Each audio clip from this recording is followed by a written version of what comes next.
The National Research Council, NRC, is an American-based government organization that publishes nutritional requirements for livestock and for cats and dogs. It's important to know what and who the NRC is, because the NRC plays a huge part in the manufacturing of synthetic diets. And when I say synthetic, I mean pellets in the Western world. So each country that has a legislative body that regulates livestock feed and pet food uses NRC recommendations. They tweak these recommendations and then mandate that these should be followed in the manufacture of synthetic foods. Now, America has AFCO, in Europe it's FDF, in South Africa it's DALRRD, and so on. NRC plays a vital role in the manufacture of synthetic diets. But unfortunately, NRC is now also playing a huge role in raw food for dogs and cats. As raw influencers say that raw food is lacking because it does not match the nutrients specified by NRC. Now, NRC first published nutrient requirements for dogs in 1953, and then cats were added in 1986, 23 years later. The way NRC publications work is you have your base publication, and thereby you find the origin of their findings, and then every subsequent publication builds on the previous publication. Now, the data is either updated or kept the same or removed. In their first publication, NRC stated that although dogs by nature are carnivorous, vegetables and cereal products are acceptable foodstuffs when used in proper combinations. So what you need to understand is that NRC's nutritional requirements of cats and dogs is based on if the diet is made up of cereals and vegetables, i.e. soya.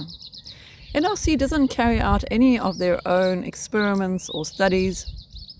They look at published studies and experiments, extrapolate the data, and make recommendations. NRC has never ever looked at any studies on raw meat, bones, and organs. Every study or experiment uses either a basal diet of purified ingredients, which is casein for protein, corn flour for carbs, and oil for fat, or studies performed with ingredients mimicking pellet ingredients, which are corn, soybean meal, and lard. Now, there wouldn't have been this much confusion in the raw feeding world if NRC had been a bit more accurate with the title of their publications, and instead used the title Nutrient Requirements of Dogs and Cats Fed Grains and Vegetables, or cereals. So let me say this again. Do you understand that NRC nutrient requirements are based on a synthetic diet? That is, if the dog or cat is being fed a cereal and vegetable, i.e. soya-based diet. So right here, I should be able to stop the podcast, but I can't, because a whole industry has sprung up with websites selling recipes. You have calculators, formulators, and courses so that you can learn how to match your raw food to NRC recommendations. And you have raw food that has synthetics added to them to match the nutrient requirements specified by NRC. So let's examine the basis of NRC's recommendation for manganese and zinc, which is two of the minerals that are said to be lacking in the raw diet.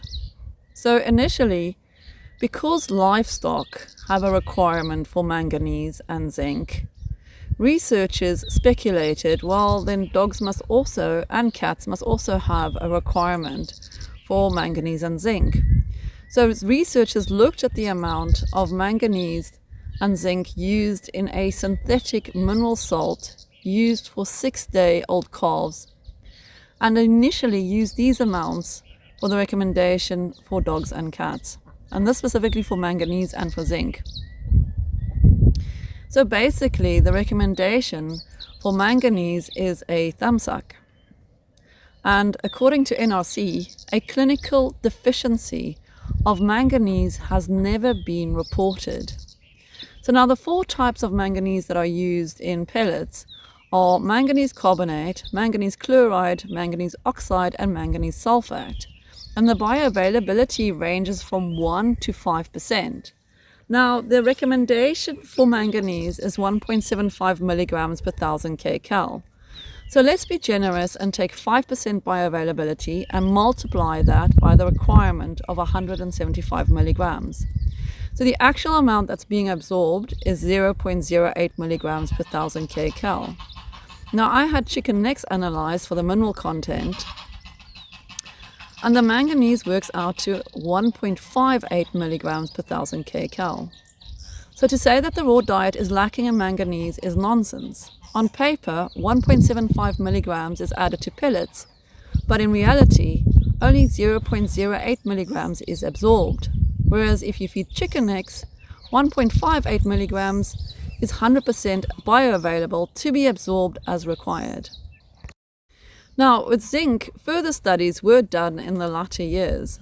In one study, when the basal diet was supplemented with additional calcium carbonate, a zinc deficiency was induced. And then in the early 80s, another study was done by Seneki. And this is the main study that NRC uses for their zinc requirements or zinc recommendations. 6-week-old English pointer pups were fed a diet mimicking pellets made up of soybean meal, ground maize, and fat, and a mineral mixture without zinc. Again, a deficiency was induced. This was reverted by adding 50 milligrams of zinc to 1000 kcal meal. In this time, other studies were also done, but using a basal diet of purified ingredients, casein, corn flour, and oil. And researchers estimated that the minimum zinc requirement for dogs is 9.7 milligrams per 1000 kcal.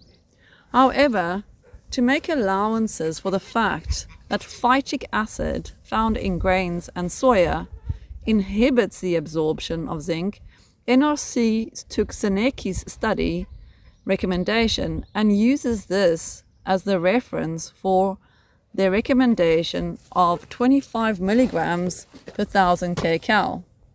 So let's circle back to the Seneki pointer puppy study. The diet was made up of 40% soya meal, 35% corn, and 10% fat. Now, 100 grams of corn contains 760 milligrams of phytic acid. 100 grams of soya meal contains up to 2.72 grams of phytic acid. In human studies, when 500 milligrams of phytic acid is present, only 9.6% of zinc is absorbed. In addition, the forms of zinc used in processed diets is not highly bioavailable. So chicken necks will provide 60 milligrams of zinc per 1000 kcal. That's 2.4 times the amount available in pellets. And in addition, it's 100% bioavailable. Now, signs of zinc deficiency have been reported to occur in dogs fed cereal-based dry foods, even when the zinc content of the food exceeded NRC minimum requirements. Now, I can understand how that can happen because of the poor bioavailability of the zinc used and the anti-nutrients such as phytic acid that prevents the absorption of zinc. So I think we can agree that if you are feeding raw meat, bones, and organs, that neither zinc or manganese are lacking. Even our NRC themselves discusses the meat factor effect, wherein meat provides an available mineral form and enhances the absorption of the mineral supplied naturally in the food. In closing, I think that NRC provides a valuable service for synthetic food manufacturers, because when you are feeding an unnatural diet, you need to make sure all nutrient requirements are met.